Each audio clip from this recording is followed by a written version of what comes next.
আজকে আপনি তাকায় দেখেন মুসলমান নির্যাতিত কিনা, সব জায়গায় দেখেন মুসলমান নির্যাতিত। কিন্তু মুসলমান যে তোমার খাইতেছে এটা কিন্তু ফোকাস হয় কম, এটা প্রথম সারির গণমাধ্যমরা ফোকাস করে কম। কিন্তু বিধর্মীরা যদি একটু আঘাত পায় এটারে খুব প্রচার প্রসার করে। আজকের দৃশ্য দেখেন চট্টগ্রামে এখন যে আন্দোলন চলতেছে চট্টগ্রাম, ওখানে আমার এক মুসলমান ভাইকে হত্যা করা হয়েছে, প্রকাশ্যে তারা হত্যা করা হয়েছে। করছে তারা ইসলাম, উগ্র সংগঠন, জঙ্গিবাদ সংগঠন। এদেরকে জঙ্গিবাদ কইতো না তো প্রথম সারি গণমাধ্যম। এই যে কতগুলা সাংবাদিক এখন আছে ইস্কন্ডে জঙ্গিবাদী কইতো না, কিন্তু এরা যদি দাড়ি টুপি থাকতো তো জঙ্গি ট্যাগ লাগাই দিত। ইস্কন্ডে যদি জঙ্গি হইতো সাংবাদিকের দাঁতের সাবার একটা দাঁত রাখবো না, খ্রিস্টানটা ভাইয়া সব পালাই দিবে। জঙ্গি মানে একটা মানুষের প্রকাশ্যে খুন করছে, আইনজীবীরা খুন করছে। ডিবিসি নিউজে এটা কি সুন্দর করে সাজাইছে, আক্রমণ করতে গিয়ে একজন মারা গেছে, সংঘর্ষের মধ্যে একজন মারা গেছে।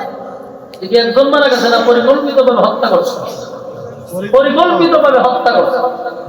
এটারে এই হলুদ সাংবাদিকরা দাদার দালালরা সাজাইছে কি সংঘর্ষের মধ্যে একজন নিহত হয়েছে। চিন্তা করেন কতটুকু চাটুকারিতা করতে যান।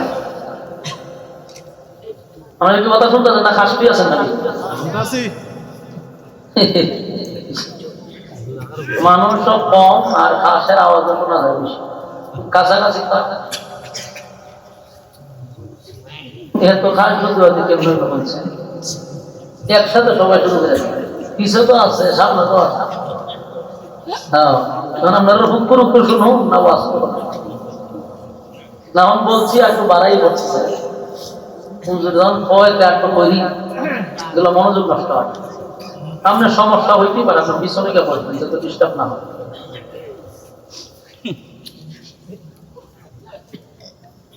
তো প্রথম সারির গণমাধ্যম গুলা প্রচার করছে ভিন্নভাবে। এই 16টা বছর আমরা নির্যাতিত, নিপীড়িত, হাজারো আলেমরা নির্যাতিত।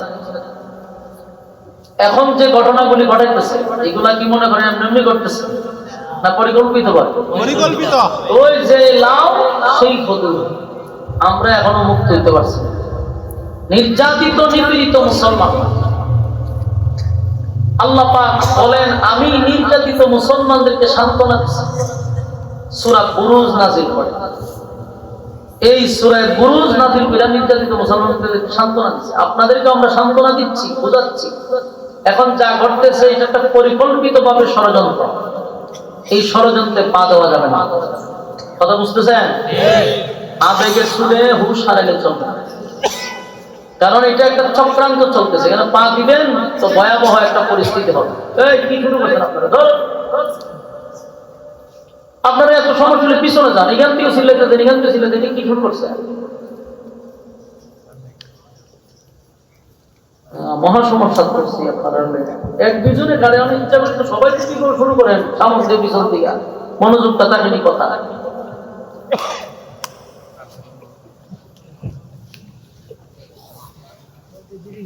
সূরা বুরুজ নাযিল হয় নির্যাতিত মুসলমান। নির্যাতিত কারা? সাহাবায়ে কেরামদের যুগে যখন ইসলামের প্রথম দিক দিয়া কালেমার দাওয়াত শুরু হয়েছে, রাসূল নিজে কালেমার দাওয়াত দিতেছে, তখন একত্ববাদী খোদার দাওয়াত দেওয়া শুরু হয়েছে। আর তখন মক্কা নগরীতে মূর্তি পূজারীরা ছিল। যখন আল্লাহ রাসূল বলল লা ইলাহা ইল্লাল্লাহ, নেই কোনো মাবুদ আল্লাহ ছাড়া, তো মক্কার মানুষ বলল কেন আল্লাহ ছাড়া মাবুদ নাই কেন? আমরা তো 360 জন আছে এখানে কাবার ভিতরে, আমরা নিজেরা বানাইছি। এরকম কয়জন আছে? 360টা নিজের হাতে বানায়া ভিতরে বলে রাখছে। এরা ভাই মোহাম্মদ দিয়ে ভাই আল্লাহ ছাড়া কোনো মাবুদ নাই, কোনো ইলাহ নাই, তা আমাদেরই কুড়াগুলো যাইতো করি। এখন যারা কালেমা পড়তেছে এই এদের উপরে আক্রমণ শুরু করছে, কারণে ও কারণে নির্যাতন শুরু করছে। নির্যাতনের মাত্রা এত বাড়া শুরু হয়েছে, যারাই কালেমা পড়ে তাদেরকেই নির্যাতন শুরু।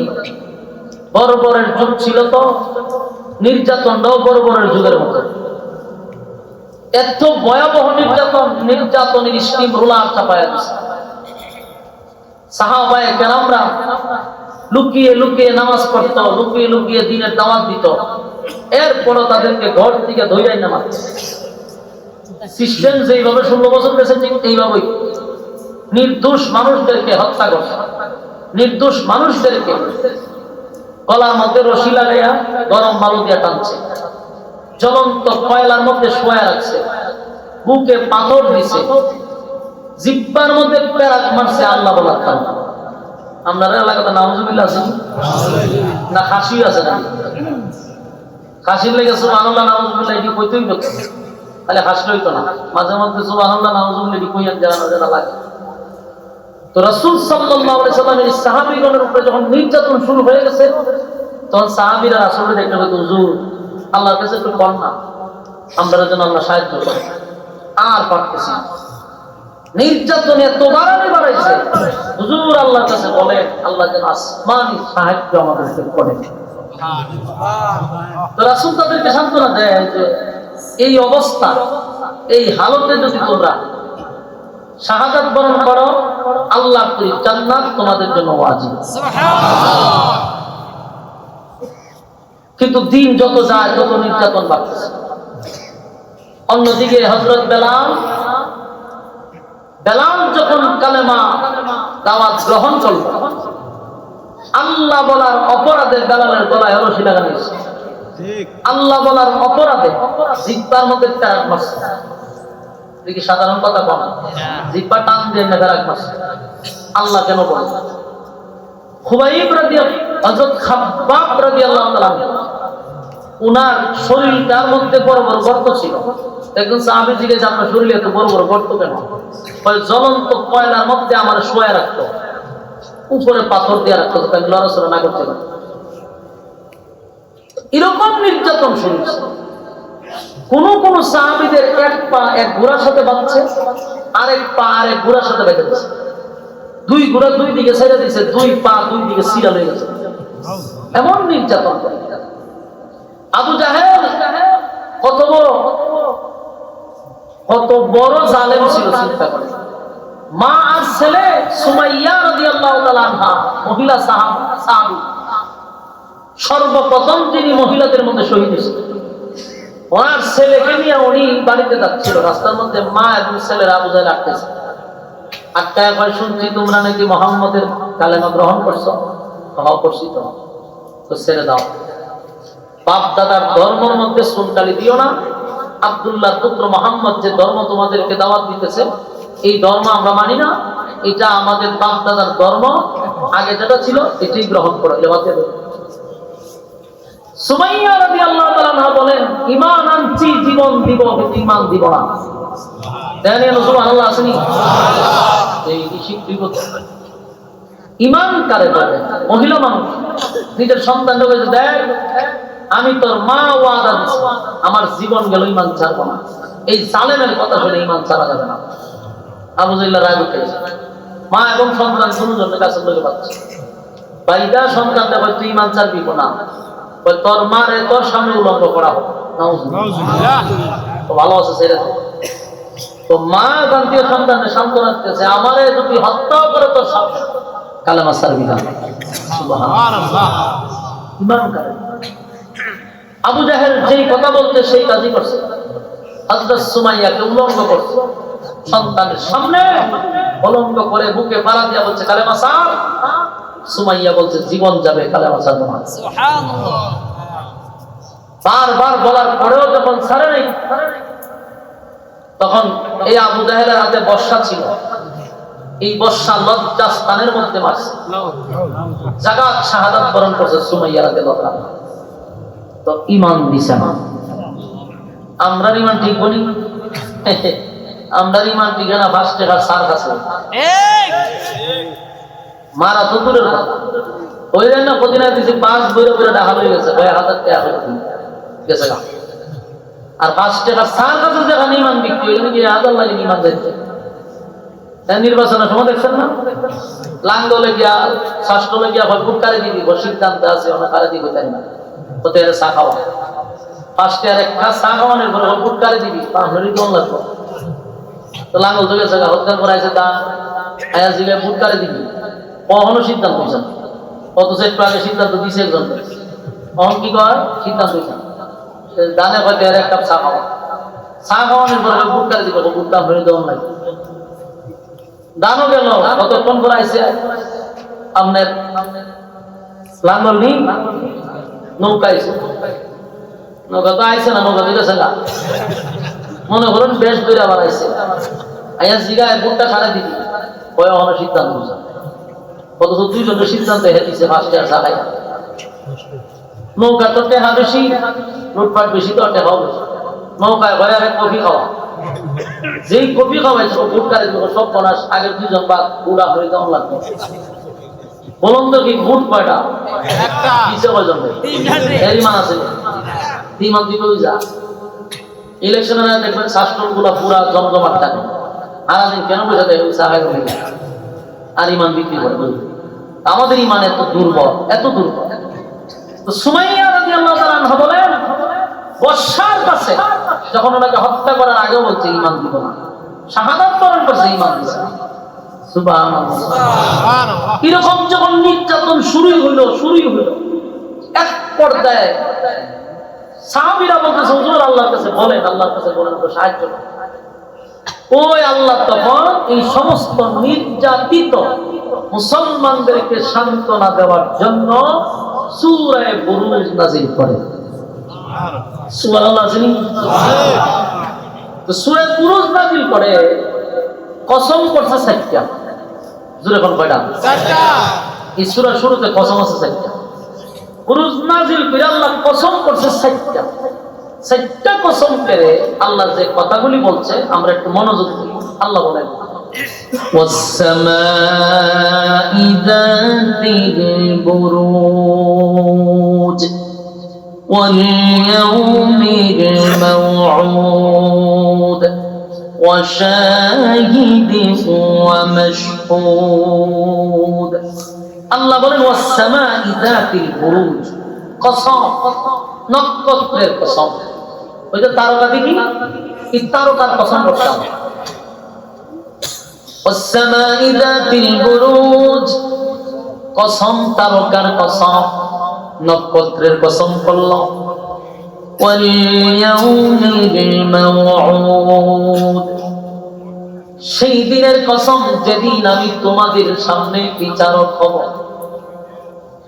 মালিক ইয়াউমিদ্দিন যেদিন আমি পরকালের বিচারক হব সেই দিনের কসম হলো কয়টা এই দুইটা নক্ষত্র তারকাতে একটাও ইতিনিও আজনে ওয়াস-সামাঈ যাতিল বুরুজ বলতে তারকার কসম ওয়াল ইয়াউমিল মাওউদ তার মানে পরকালের কসম যেদিন আল্লাহ বিচারক হবে সেই দিনের কসম ওয়া শাহিদিন ওয়া মাশহুদ এখানে দুইটা কসম ওয়া শাহিদিন ওয়া মাশহুদ এই আয়াতে দুইটা কসম তাফসীর কারকরা বলেন ওয়া শাহিদ ওয়া মাশহুদ আল্লাহ বলেন ইয়াউমুল জুমার দিনের কসম ইয়াউমুল আরাফার কসম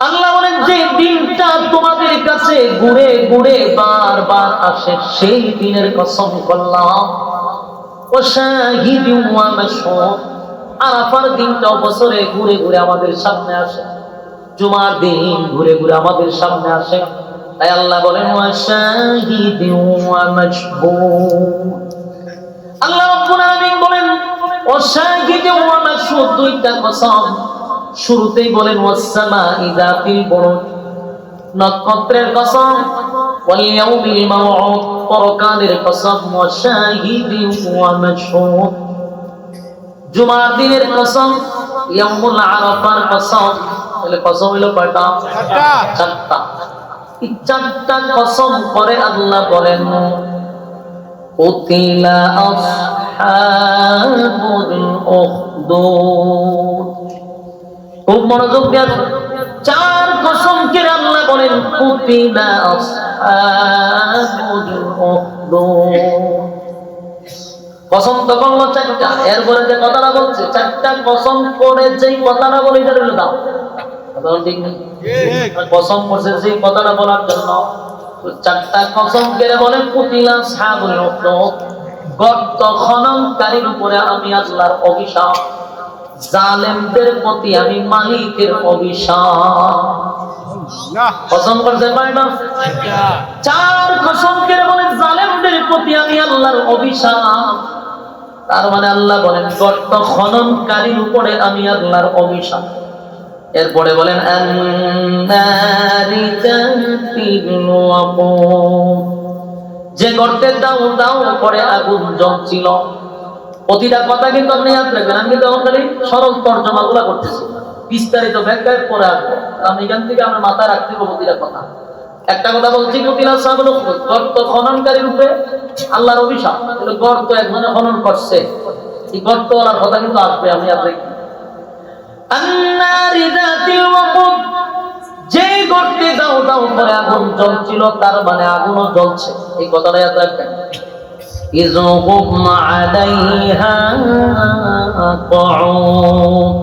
যখন তারা সেই গর্তের কিনারায় বসেছিল, তার মানে একটা দল গর্তের কিনারায় বসা ছিল। এই কথাগুলো আপনার স্মরণ রাখতে হবে।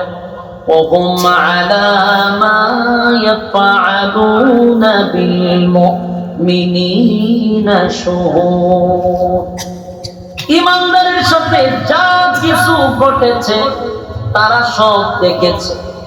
মানে ঈমানদারের সাথে নিশ্চয়ই কোনো একটা ঘটনা ঘটছে, তারা সব দেখছে। তারা কারা? যারা গর্তের কিনারে বসা ছিল। এরপর আল্লাহ বলেন ওয়ামা নাকামু মিনহুম ইল্লা আইয়ুমিনু বিল্লাহিল আজিজিল হামিদ। ঈমানদারের সাথে তাদের কোনো শত্রুতা ছিল না, তাদের সঙ্গে কোনো সম্পত্তি নিয়ে ভাগাভাগি ছিল না, কোনো ঝগড়া ছিল না। ঈমানদারের সাথে তাদের কি এমন আচরণ ছিল? বলে একটাই অপরাধ ছিল, তারা এক আল্লাহর উপরে ঈমান আনছে। কার উপরে? এক আল্লাহর উপরে ঈমান আনার কারণে, ঈমান আনার কারণে তাদের উপরে নির্যাতন। الذي له ملك السماوات والأرض والله على كل شيء شهيد। যিনি আকাশ ও পৃথিবীর রাজত্বের অধিকারী সেই আল্লাহ কিন্তু সব কিছু দেখেছে। বলুন যা ঘটে আল্লাহ দেখেনি? কথা হয় না। الذي له ملك السماوات والأرض والله على كل شيء شهيد। আল্লাহ ভাই আমি সব দেখছি, আমি সব দেখেছি।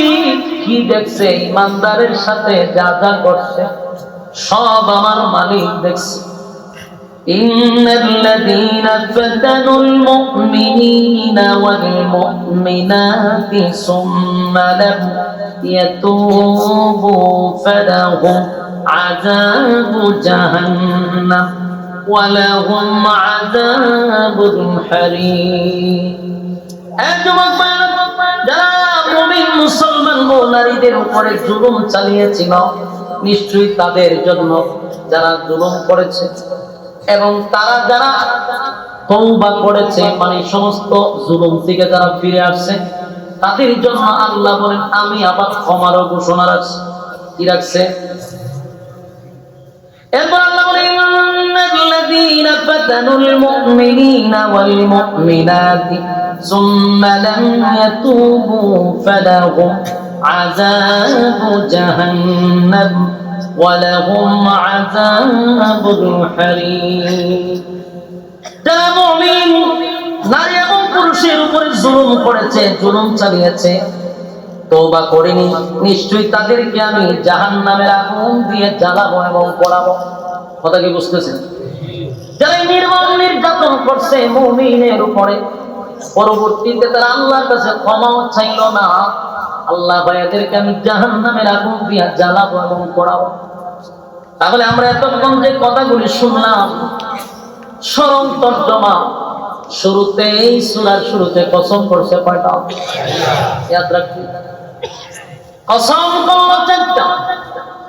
ওয়াস সামাই যাতিল বুরুজ, নক্ষত্রের কসম, ওয়াল ইয়াউমিল মাউউদ, পরকালের কসম, যেদিন বিচার হবে সেই দিনের কসম। ওয়াশাহিদু ওয়া মাশহুদ, আমি আল্লাহ জুমার দিনের কসম করলাম, ইয়াউমুল আরাফার কসম করলাম। কুতিলা আসহাবুল উখদুদ, গর্ত খননকারীর উপরে আমি আল্লাহর অভিশাপ। গর্ত খনন কারা করলো? ওই জালেমদের প্রতি আমি আল্লাহর অভিশাপ। এবার আসুন, গর্ত খননকারী কে, তারা আমরা একটু বাড়ি করা দরকার, ঠিক নেই? কে গর্তটা খনন করলো?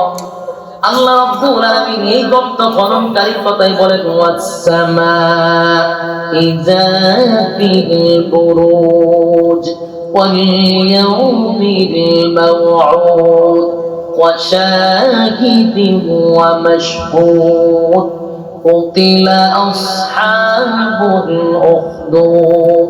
আল্লাহ বলেন চারটা কসম, তারকার কসম, পরকালের কসম, জুমার দিনের কসম, ইয়াউমুল আরাফার কসম, কুতিলা আসহাবুল উখদুদ, গর্ত খননকারীর উপরে আমি আল্লাহর অভিশাপ।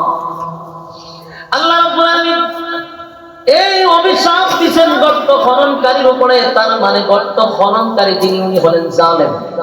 এক ব্যাখ্যা আসে জালেমদের উপরে আল্লাহর অভিশাপ। কথা বলেন, আল্লাহ রাব্বুল আলামিন বলেন কুতিলা আসহাবুল উখদুদ, গর্ত খননকারীর উপরে আমি আল্লাহর অভিশাপ। এবার গর্ত তো খনন করলো, গর্ত খননকারীর পরিচয় পাইছেন। গর্ত খনন করে এই জালেম অর্ডার দিছে, গর্তের ভিতরে তোমরা আগুন ধরায়া দাও। পাইছেননি আগুন? কথা হয় না? আন্নারি যাতিল ওয়াকুদ, যেই গর্তে দাও দাও করে আগুন জ্বলছিল, এই আগুন ধরাইছে। পাইছেননি আগুন? আন্নারি যাতিল ওয়াকুদ, গর্তের ভিতরে দাও দাও করে আগুন ধরাইছে। কে ধরেছে? ওই জালেম শাসকের ধরাইছে, গর্তের ভিতরে আগুন ধরাইছে। আল্লাহ বলেন কুতিলা আসহাবুল উখদুদ, গর্ত খননকারীর উপরে আমি আল্লাহর অভিশাপ। বিশাল একটা গর্ত খনন করে গর্তের ভিতরে দিশা আগুন ধরাইয়া।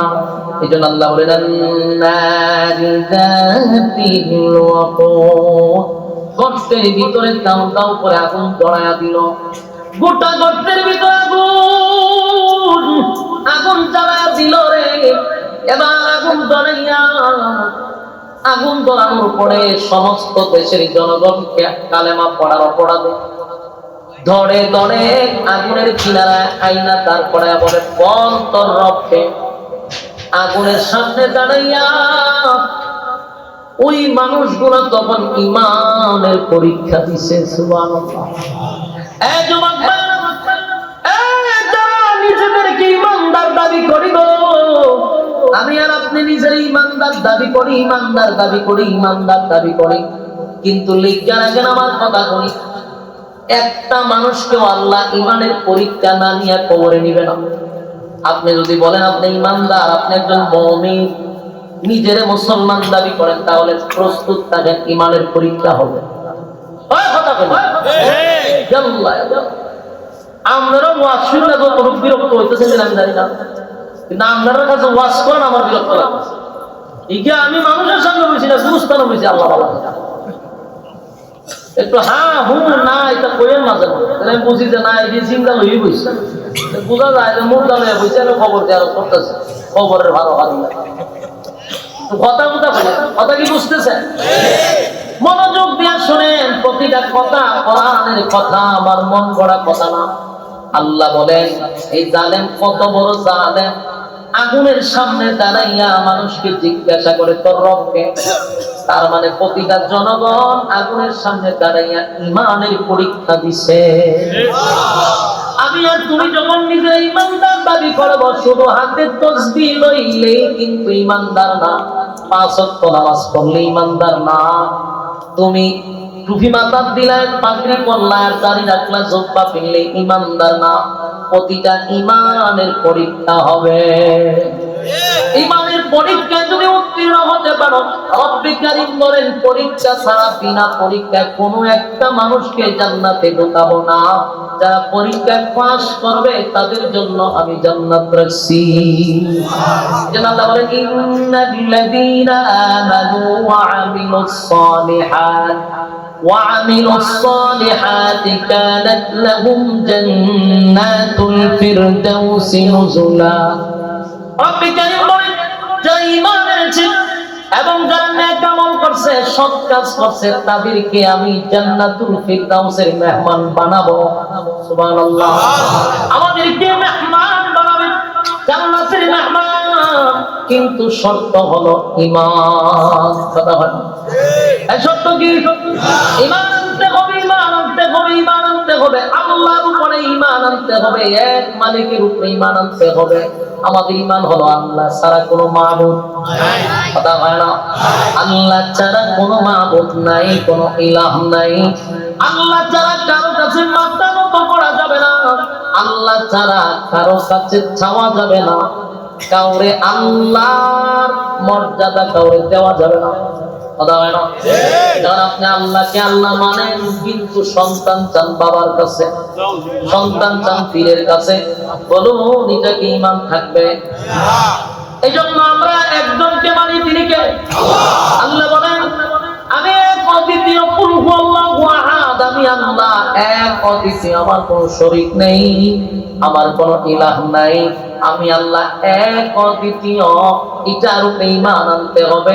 আর সমাজের মানুষ শুনে রাখো, আল্লাহর মর্যাদা কাউকে দেওয়া যাবে না।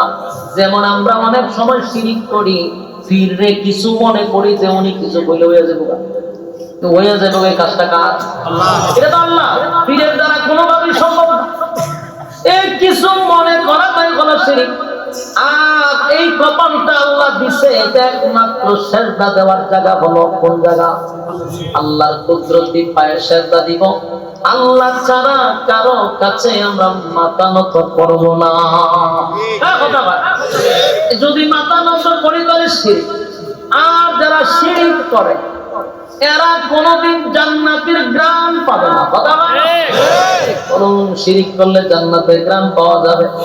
ওয়াদা করব আমরা শিরক করব না, বেদাত করব না, ঠিক না? শিরক করো না, বেদাত করো না, আল্লাহ ছাড়া কারো কাছে মাথা নত করো না। শিরক করো না, বেদাত করো না, আল্লাহ ছাড়া কারো কাছে মাথা নত করো না। পীরের পূজা, ঘরের পূজা ইসলামেতে নাই, তবু মানুষ আল্লাহ ছাড়া মাথা যেন পীরের পূজা, ঘরের পূজা ইসলামেতে নাই, তবু মানুষ আল্লাহ ছাড়া মাথা যেন আল্লাহর কোরআন নবীর হাদিস ছাড়া কিছুই মেনো না। শিরক করো না, বেদাত করো না, আল্লাহ ছাড়া কারো কাছে মাথা নত করো না, আল্লাহ ছাড়া কারো কাছে মাথা নত করো না, ঠিক না? এই তরিকা সেই তরিকা অভাবে কিছু নাই, রাসূল ছাড়া আর তরিকা মুক্তির উপায় নাই। এই তরিকা সেই তরিকা অভাবে কিছু নাই, রাসূল ছাড়া আর তরিকা মুক্তির উপায় নাই। কোরআন শিখো, কোরআন শিখো, হাদিস মানো, তার ওদিক যেও না। শিরক করো না, বেদাত করো না, আল্লাহ ছাড়া কারো কাছে মাথা নত করো না, ঠিক? আমরা আল্লাহ ছাড়া কারো কাছে মাথা নত করব না। রব্বে কারীম বলেন আমি এক অদ্বিতীয়, আমার কোনো শরীক নেই, আমার কোনো ইলাহ নাই। এই যুবক ভাইরা, কিন্তু তুমি যদি আল্লাহকে এক খোদা বলে বিশ্বাস করো, ঈমানের পরীক্ষা তোমার আসবে, ঈমানের পরীক্ষায় তুমি উত্তীর্ণ হতে হবে। বিনা পরীক্ষায় আল্লাহ জান্নাত দিবে না, বিনা পরীক্ষায় কাউকে আল্লাহ জান্নাত দিবে না। ওই মানুষগুলা কেউ আগুনের সামনে দাঁড় করাইয়া ঈমানের পরীক্ষা নিছে। বাদশা বলে বল খোদা কারে মানে? মানুষগুলা ঈমানের বলতেছে আর বলছে, ওই যুবক যে খোদার উপর ঈমান আনছে আমরা তার উপর ঈমান আনলাম। এই কথা বলার সাথে সাথে তাদেরকে জিন্দা মানুষগুলাকে ধরে ধরে জ্বলন্ত আগুনে ছেড়ে দিছে। একটা মানুষ জীবন্ত মানুষগুলোর আগুনে পুড়াইয়া মারছে গো। একজন দুইজন দেশের সব জনগণকে আগুনে পুড়াইয়া মারতেছিল। আর যে গর্তটা খনন করছে, গর্তের ভিতরে যে আগুন ধরাইছে, তার চতুর্দিকে স্টেডিয়ামের মতো চেয়ার রাখছে। এখানে কিছু ওই বাদশার বাহিনীরা বসে বসে মুসলমানদেরকে যে আগুন দিয়ে পুড়ছিল, মুসলমানরা আগুনে পড়তেছিল। এই জন্য আল্লাহ বলেন, তখন আল্লাহ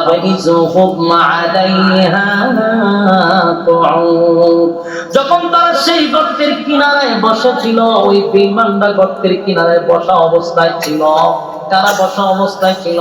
ওই বাদশার কিছু বাহিনীরা গর্তের কিনারা বৈশা মদ্য পান করছিল, হাসি তামসা করতেছিল, মুসলমানদের শরীরে আগুন লাগাইয়া জীবন্ত মানুষগুলাকে মেরে দিচ্ছিল। বেঈমানের বাচ্চাগুলি ওই চাইতে বৈশা মদ্য পান করে আনন্দ উল্লাস করে। আউযুবিল্লাহ। এরপর আল্লাহ বলেন, ওহুমা লা মা ইয়াফআলুনা বিল মুমিনিনা শুহুদ। এবং যারা ঈমানদারের সাথে যা কিছু করছিল, যারা চেয়ারে বসে ছিল, তারা ঈমানদারের সাথে কি কি করছে সব কিন্তু বৈশা তারা দেখছে। কথা হয় না? ঈমানদারের সাথে কি হইল সব বৈশা বৈশা তারা দেখলো কিন্তু বাধা দিল না। তারা বরং আনন্দ ফুর্তি করছে, আনন্দ ফুর্তি করছে। আল্লাহ বলেন, ওহুমা লা মা ইয়াফআলুনা বিল মুমিনিনা শুহুদ। তারা সব দেখছে কিন্তু কোনো প্রতিবাদ করে নাই। জালেমরা, যত জালেম আছে যুগে যুগে মানুষের উপরে জুলুম করছে, কিন্তু জালেমের সঙ্গে আরো কিছু জালেম থাকে, তারা কোনোদিন প্রতিবাদ করে নাই। 16টা বছর এই জালেম অসংখ্য আলেমদের উপরে নির্যাতন করছে, অনেক নির্যাতন করছে, অনেক নির্দোষ মানুষদের উপরে আক্রমণ করছে। কত জালেম দেখছে রে, কিন্তু টু শব্দ করে নাই, প্রতিবাদও করে নাই। যারা প্রতিবাদ করে নাই, যারা আরো উল্টা লিখছে, তাদেরকে এখন বানানো হয়েছে উপদেষ্টা। বাস্তব না বাস্তব? আল্লাহ বলেন, জালেমরা জালেমই থাকে, তাদের সাথে যেগুলা থাকে এই আরো বড় জালেম। ওই জালেম গুলা দেখছিল আগুনে পুড়াইতেছিল, তখন আল্লাহ ওহুমা আলা মা ইয়াফআলুনা বিল মুমিনিনা শুহুদ। তারা সব দেখছে, কোনো প্রতিবাদ করে নাই। ওমা নাকুমু মিনহুম ইল্লা আন ইউমিনু বিল্লাহিল আজিজিল হামিদ। ঈমানদারের সাথে তাদের কোনো শত্রুতা ছিল না। ঈমানদার কারো উপরে আঘাত করলো না, কারো জমি দখল করলো না। তাহলে কেন রে তাদেরকে এত শাস্তি দেওয়া হলো? একটাই কারণ, তারা ঈমান আনছে কার উপরে? ঈমান আনছে আল্লাহর উপরে। আল্লাহ বলেন, আল্লাযী লাহু মুলকুস সামাওয়াতি ওয়াল আরদ ওয়াল্লাহু আলা কুল্লি শাইইন শাহীদ। এই পৃথিবীর মানুষেরা শুনো, আমি মালিক, কিন্তু যা করছে শুরু থেকে নিয়ে শেষ পর্যন্ত সব যিনি দেখছেন তিনি কে? ইন্নাল্লাযীনা ফাতানুল মুমিনিনা ওয়াল মুমিনাতি সুম্মা লাম ইয়াতুবু ফালাহুম আযাবু জাহান্নাম ওয়ালাহুম আযাবুল হারিক। এবং নারী এবং পুরুষদের সাথে যা যা ঘটেছিল, যারা ঘটাইছে তারা তো পরবর্তীতে তওবা করে নাই। এই জন্য আমি আল্লাহ তাদেরকেও ছেড়ে দেই নাই, সবগুলারে আমি সার্চ করছি। সবগুলারে কি করছে? ওই জায়গাতে যা যা করছে, যারা পাশে বসা ছিল, এক পর্যায়ে মুসলমানদেরকে মারতে মারতে হঠাৎ করে একটা মহিলা তার বাচ্চা নিয়ে আগুনের সামনে দাঁড়াইছে। মহিলাটা ছোট একটা নবজাতক বাচ্চা নিয়ে দাঁড়ায় আছে, কথা বলতে পারে না, বাচ্চাটা ছোট। মা তো চোখের পানি ছেড়ে দিয়া বাচ্চার দিকে তাকায় আছে। সবাই আগুনে ফেলায় দিচ্ছে, শুধু রয়েছে একটা মহিলা। এই মহিলা লাভ দেয় না, বাচ্চার দিকে তাকায় আছে। ওই জালেম বাদশা দূর থেকে দৃশ্যটা দেখছে। বাদশা ভাই এতক্ষণে বুঝি একজনই হইলাম, সব মরলো আমারে খোদা মানলো না। যাই হোক, একটা মহিলা যেহেতু আমারে খোদা মানবে, তাই বাদশা উপর থেকে লাইমা মহিলার কাছে এসে বলে, মহিলা, আমি জানি তোমার দুধের বাচ্চাটা লইয়া আগুনে জাপ দিতে পারবা না, তোমার কলিজায় বড় আঘাত লাগতেছে, এই দুধের বাচ্চা লইয়া কেমনে গো আগুনে তুমি জাপ দিবা? একটা বার শুধু আমারে খোদা মানো, আমি তোমার সন্তান এবং তোমাকে হেফাজত করব, আগুনে ফালাইতে দিব না। এমনি কোলের শিশু বাচ্চাটা কথা বলতে লাগলো, আল্লাহু আকবার বলে। ছোট বাচ্চা জীবনে কোনোদিন কথা বলে নাই, এই বাচ্চা মার সঙ্গে কথা বলতেছিল, মা গো দেখো না গো মা, তোমার সামনে কতগুলা মানুষ সবে মাত্র ঈমান আনলো, তারা ঈমানের পরীক্ষা দিয়া পরীক্ষায় ফার্স্ট ডিভিশনে পাস করছে গো মা, সাবধান এই জালেমের চক্রান্তে পড়বা না, আগুনে জাপ দাও, পড়তে দেরি আমার মালিক জান্নাত দিতে দেরি করবে না। মার ঈমানের জজ্বা বাড়ছে, ছোট বাচ্চার মুখ দিয়ে কথা শুইনা মার ঈমানের জজ্বা বেড়ে গেল, ঈমানের জজ্বাটা বেড়ে গেছে। সাথে সাথে সাথে সাথে বাচ্চাটাকে রাইকা মা যখন চাপ দিবে, বাচ্চা কয় সাবধান না, আমাকে আগে আগুনে ফালাও তারপরে পড়ো। বাচ্চাটার আগুনে ফালাইয়া দিল, এবার মা আগুনে চাপ দিল। আল্লাহ যখন দেখলো সব শেষ, এমনি আল্লাহ এমন একটা বিস্ফোরণ ঘটাইছে, সমস্ত গ্যালারির মধ্যে যে সমস্ত বেঈমানগুলি মদ্যপান করছিল এবং বাদশা সহ সবগুলারে আল্লাহ একসাথে ধ্বংস করে দিছে।